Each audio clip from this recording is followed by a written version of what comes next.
Are you wondering how community college could be better than Harvard University? In this video, I'm going to talk about why community college is awesome and on what metrics community college has a leg up on Harvard.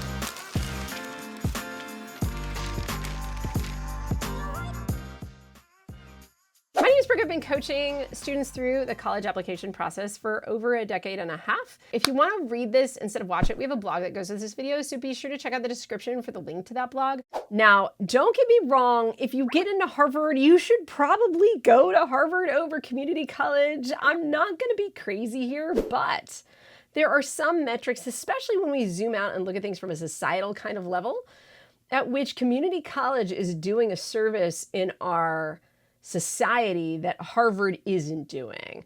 The first reason why Harvard just sucks compared to community colleges is that 96% of people who apply to Harvard get rejected. And community colleges are literally the inverse of that. If you've ever seen cheesy memes on Instagram that are like, education should be open and free for everyone, clearly Harvard didn't get that memo because they reject almost everybody that wants to go there. Community colleges, if you are 18 years old and have a high school diploma, guess what? You qualify to go to community college. If you think education is something that should be accessible for all, Harvard isn't that, and community college is. It's such an awesome and open pathway.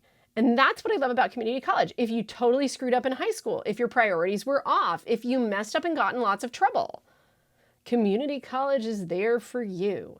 And there are even programs that have things like guaranteed admission to four-year college programs if you get the right grades and you stay in the right program in community college. Number two, the second reason that community colleges are awesome compared to Harvard, community colleges overall rank far higher than Harvard on average in terms of their ability to create economic mobility. The New York Times recently published really cool infographics based on a study that came out in 2017 by a guy named Raj Chetty, who actually is out of Harvard, ironically, as well as several other authors. And it provides a really crazy comprehensive look at life outcomes and economic mobility according to where people graduated from. They found that 681 community colleges rank higher on a metric called mobility than Harvard. What it is it's the measure that reflects both access and outcomes, predicting if a student attends this college, what is their percent chance of moving up 2 economic quintiles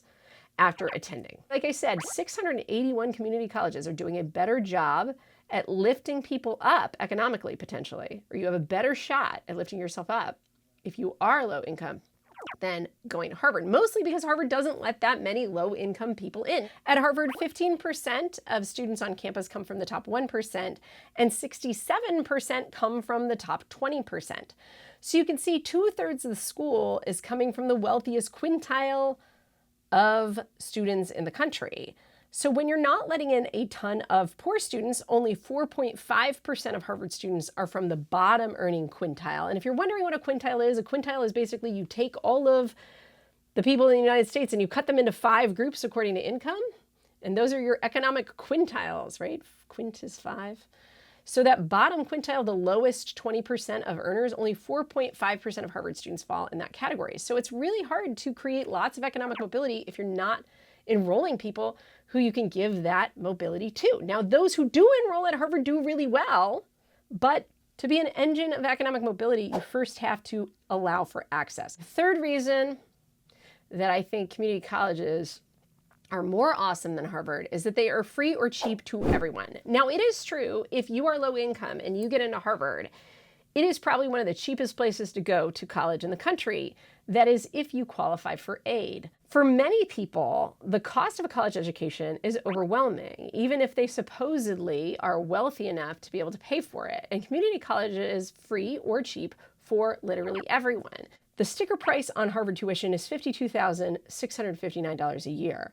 At the average community college in-state, it's only $5,155 if you're going to a public in-state community college. There are also 20 states in which students can qualify for aid or even free community college. And we'll list those here, and we'll link out to some of those programs as well in our blog that you can find the link for in the description. So do your homework, make sure you understand all of the factors that are going in, and don't discount colleges and universities that may have merit or may have need-based aid. A lot of times what seems like an expensive school is not nearly as expensive once you get your aid package.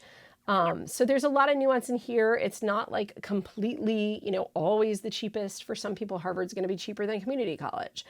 But on the whole, the idea that it is cheap for everybody, that is something that Harvard can't claim to be.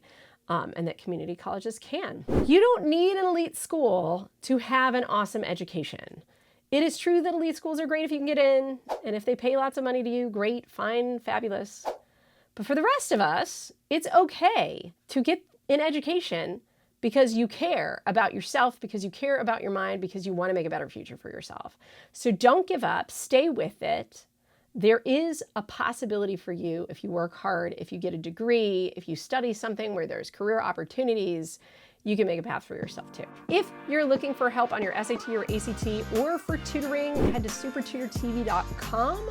We have college essay coaches, we have video-based courses for the SAT and the ACT, and we'd love to help you level up your college admissions. Stay in touch and we will keep you updated. Finally, we're on Facebook and TikTok. We kind of set TikTok on fire last week. Instagram, Twitter. No one's on Twitter. Are you on Twitter? Elon's on Twitter. Anyhow, check us out there. Thanks so much for watching, guys. Peace out, and I'll see you soon.